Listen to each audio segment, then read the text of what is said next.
The killer whales or orcas are social and very intelligent animals, but they're also the ocean's top predators. At World of Orca, Cito has been the main star for 20 years. One day, two employees are finishing their shift and discussing how Cito hasn't been the same since she lost her baby. The official story is that the baby died, but the employees suspect that the company took it and Cito knows it. Before closing, one of the women goes to check on Cito, but the orca won't come when she calls. The employee gets in the pool to take a better look and is startled by something moving behind her. Cito begins swimming around her until she suddenly attacks her. Meanwhile, Maddie is working at a restaurant when she's startled by a voice. It's her boyfriend Chad, who just graduated. Maddie asks him if their friend Trish is mad with her for working instead of attending the ceremony, but Chad says he covered for her. Since Maddie's graduation is next week, Chad brought her a little gift. It's a necklace with a cello charm because that's the instrument Maddie plays. Chad puts it around her neck and they both lean in for a kiss. Suddenly a robber enters the restaurant and points his gun at them. He makes the couple drop their phones and pushes Chad away before asking Maddie to open the register. After she gives him all the money, the robber asks for her necklace too. Maddie struggles to take it off and Chad uses the chance to jump on the man, trying to get the gun. Unfortunately, the thief overpowers Chad and starts beating him up with his weapon. Maddie joins the struggle and grabs the tip of the gun at the same time the men do. After lots of pulling, the gun is accidentally shot near Maddie's head, leaving her with a ringing noise in her ears. The men keep on fighting for the gun and Chad manages to gain control of it, shooting the robber to bring him down. The guy grabs the money and immediately runs away, escaping in his truck. Chad rushes outside and finds the necklace on the ground, so he gives it back to Maddie. At that moment the robber returns to hit Chad with his truck, instantly killing him. A year later, Maddie is still a waitress and has to wear a hearing aid because her ears were permanently damaged. Her friend Trish comes to see and scolds her for never answering her phone, revealing they haven't seen each other since the incident. They've always talked about going on a trip together, so Trish has already organized and paid for everything to go now. They start packing and Maddie gets sad when she finds pictures of Chad, which makes her go down memory lane. Trish tries to comfort her, but at that moment she notices that the cello is covered in dust and has a broken pin. Maddie admits she hasn't played in a while but refuses to elaborate. A few hours later, the duo arrives in Thailand. They relax in the pool with some drinks and take pictures with Trish's new waterproof phone for her social media. Then they go to the beach, where Trish flirts with a guy named Josh who works at the tourist information booth. There's a woman selling souvenirs and the duo buys some cute wooden whales. Trish knows that Chad and Maddie always talked about the famous Cito, so she reveals she has tickets for the Orca show. However, Maddie is offended and walks away. Trish follows and asks what the issue is.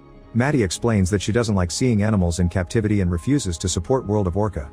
She and Chad always talked about Cito because her baby died in a tank of pneumonia, but they never trusted the official story. Their dream has always been to watch orcas but in the wild. Trish apologizes for the misunderstanding and they agree to do other activities. The girls go to the information booth and Josh gives them a few ideas. Maddie notices the World of Orca brochures and Josh tells her that he hates that place because the animals should be free. He thinks the orca baby was taken away and that's how Cito got a scar across her face. After tearing the brochure apart, Josh invites them to a party. In the evening, the girls have lots of fun at the party, dancing for hours and drinking until they are drunk. Josh surprises them by showing a broken plank on the World of Orca fence, which means they could sneak inside. Maddie hesitates but Trish points out they're not giving the evil company any money. The trio sneaks into the park and carefully avoids the guard until they find the entrance to the pool. Maddie goes in alone while Trish and Josh stay behind to make out. Soon Maddie reaches the side of the pool and hears a strange noise in her hearing aid. When it finally stops, Cito appears in front of her. Maddie puts her hand up and apologizes for what humans did to her. At the same time, the janitor is picking up garbage on the surface. When Cito hears a splash, she immediately swims away.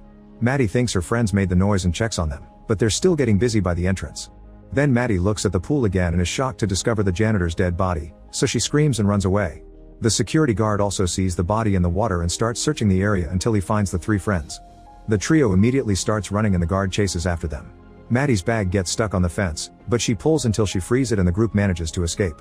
The guard then calls his boss to inform him that there's been another death in Cito's tank, so the boss tells him to get rid of her. The next morning, Maddie wakes up on the beach and Josh and Trish have a surprise for her. They go on a jet ski ride and enjoy sailing through the sea at high speed. Eventually they reach a deserted island and Maddie is impressed by the fantastic view. She wonders why people don't come here, so Josh explains that something happened many years ago and now the locals think the place is cursed.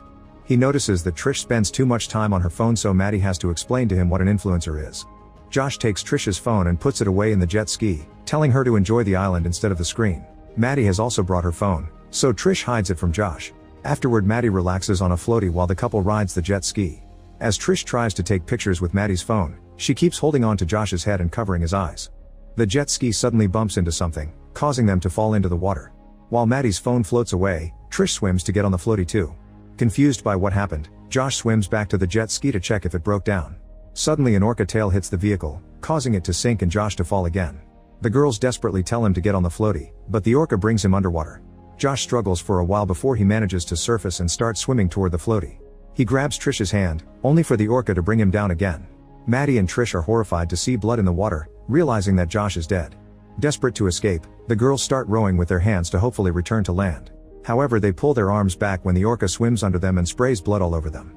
After the initial shock, the duo rows as fast as possible and manages to reach a rock. Unfortunately, before they can get on it, the orca starts pulling the floaty's rope to drag them back. Eventually it lets go and swims away, so Maddie takes the rope out of the water. When the orca returns, Maddie sees its bent fin and realizes it's Sito. She swims too close to the floaty but doesn't do anything and leaves again. When Maddie's hearing aid starts making the weird noise, Sito shows her face and makes a sound at them before going back underwater.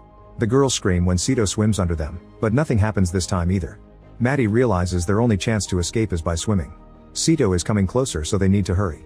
Trish jumps into the water, but when Maddie is about to join her, she freezes because her aid is making the noise again. She ends up falling into the water and the pouch with her aid's extra battery slips out of her pocket to float away. Maddie can't go after it because Sito is too close, so she gets back on the floaty instead. Trish keeps on swimming and manages to climb a rock right before Sito reaches her. Then Maddie apologizes for leaving her behind and throws her bag, which Trish has to retrieve from the water. Suddenly Sito starts pulling the rope again, and this time it removes the plug, so the floaty begins to lose its air. Maddie jumps into the water and swims as fast as possible until she makes it to the rock. Trish helps her climb, and in the process Maddie steps on an oyster, which injures her foot. Sito jumps out and tries to bite her, but the girls move away just in time. The friends hug in relief, only for Trish to discover she's injured her thigh on the rock. Maddie takes off her jacket and they use a small rock to cut off the sleeves, which they painfully wrap around their wounds. Then they discuss Sito, wondering why she's free. Maddie points out that orcas don't attack humans in the wild and only do it in captivity, which means Sito thinks she's still trapped. Since the jet ski has sunk, the girls search the bag for anything useful and find gum, which is their only meal for now. There's also an empty sandwich bag, so Trish blows it up and holds it up, explaining that if they let it swelter in the sun it'll eventually gather water. The process will take 4 to 6 hours. Then the duo starts yelling for help, but nobody can hear them, so they decide to save their energy. A few hours later, Trish sees a boat in the distance. The girls immediately start screaming and waving again, but the boat doesn't see them and goes away. Being trapped on this rock makes Maddie understand how Sito felt in the pool. Suddenly Sito swims by and Maddie's hearing aid makes the noise again. When they look down, they see Josh's severed arm, which has a flashlight tied to its wrist. Maddie tries to use her bag to reach it and almost falls, but Trish catches her. Then Trish holds Maddie's legs so she can lean over the rock and get the flashlight from the arm. That night they flash the light to try to get help, to no avail. The next morning their skin is all red from the sun. The bag finally has some water, so they share the few drops. After some hesitation, Trish asks Maddie why she stopped playing the cello, so Maddie explains she couldn't do it anymore after Chad's death. Trish thinks it's not too late for her friend to go back to school and promises to always be there for her, so they hold hands to comfort each other. Feeling hungry, the duo decides to try to eat the oyster. Trish holds Maddie's legs as she goes underwater, but no matter how hard she pulls, the oyster won't come off. Suddenly Sito swims nearby, startling Maddie so badly that she falls into the water. She uses the chance to finally grab the oyster and climbs back on the rock with Trish's help, avoiding Sito at the last second. Afterward, Trish tries using a rock to break the oyster, to no avail. Maddie takes Chad's cremation stone box from her bag and gives the lid to Trish, who finally manages to open the oyster. Each of them eats half and it tastes awful, but they force themselves to swallow it for the sake of nutrients. Maddie stares at Chad's cremation stone and decides it's time to finally let go. She shares some final words of love and kisses the stone before throwing it into the water. Trish apologizes for getting them stuck in this situation and swears she was only trying to help. Maddie assures her that it's not her fault, but Trish says she isn't a good friend and reveals the truth. A year ago she had a lot of debt, so she and a coworker made a plan to get some money. That coworker had been the robber. Chad had told Trish that Maddie was at home practicing with her cello, so she wasn't supposed to be at the restaurant. The robber wasn't supposed to have a gun either, so he broke the rules of their deal. The overwhelming guilt is why Trish didn't try to visit Maddie for the past year. She tries to apologize now, but Maddie snaps at her and doesn't let her touch her, saying she deserves all the guilt she's feeling. Since Trish keeps saying how sorry she is, Maddie takes off her hearing aid not to hear her. Maddie falls asleep and dreams of Chad's death, followed by herself playing the cello underwater. When she wakes up, Trish tries to check on her, but Maddie still refuses to talk.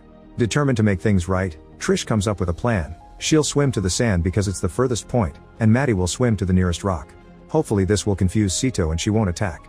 Then Trish very carefully gets in the water and swims slowly to avoid making noise. However, Maddie doesn't follow her because she didn't hear the plan without the aid on. When she finally realizes her friend is in the water, she puts the aid back on and starts yelling to tell her to come back, but Trish refuses. The noise attracts Sito, so Trish starts swimming as fast as possible. Sito chases after Trish and Maddie is desperate to help, so she jumps into the water too. Her splash causes Sito to go after her instead, but Maddie quickly makes her way to the other rock. She climbs on top of it right before Sito tries to bite her. The distraction works because Trish makes it to the sand safely. At that moment a plane flies above them and the girls start yelling. Trish also writes SOS on the sand, but the plane doesn't see them and flies away. A frustrated Trish keeps yelling as she steps back, not noticing she's too close to the water. Sito quickly jumps out and bites her legs to bring her into the sea. Maddie thinks she's lost her friend, but soon Trish crawls back on the shore with a missing leg. Her blood fills the letters as she dies on the sand and Maddie has a breakdown. That night Maddie turns on the flashlight again, but sadly its battery runs out. Soon Maddie's hearing aid also stops working, and the silence combined with the darkness makes everything extra creepy. Suddenly it starts raining, and Maddie laughs as she opens her mouth to drink. Suddenly Sito peeks out of the water and Maddie stares at her scar, realizing that at least the orca tried to fight to be free. Inspired by this, Maddie gets in the water and swims as fast as she can until she reaches another rock on a large formation. Now she can jump from rock to rock until she gets to the sand to find Trish's body. Maddie closes her friend's eyes and buries her body. Afterward Maddie remembers that Trish's phone is waterproof and it's inside the jet ski. She walks on the rocks until she finds the spot where the jet ski sank and gets in the water. She swims as fast as possible to reach the vehicle and gets Trish's bag before resurfacing. In the bag she finds her cello pin and the phone, but when she tries to make a call the phone runs out of battery. Suddenly she's startled by something behind her, but it's a life jacket that slipped out of the jet ski. At that moment Sito returns, so Maddie dives in again and searches the bottom of the sea for anything useful, but there's nothing. When Sito comes for her, she hides behind the jet ski and avoids being seen. Once Sito is gone, Maddie finds her cello pin, however she can't move because her necklace has gotten stuck on a rock. After some struggle the chain breaks and Maddie grabs the pin, so when Sito comes close enough, she stabs her. The orca wails in pain and swims away. Now Maddie can safely swim to the surface and hold on to the life jacket to stay afloat all night. Early in the morning, a helicopter finally arrives to rescue her. Sometime later, Maddie is playing the cello again at a concert. Make sure to subscribe and turn on notifications so you can watch more videos like this. Thanks for watching.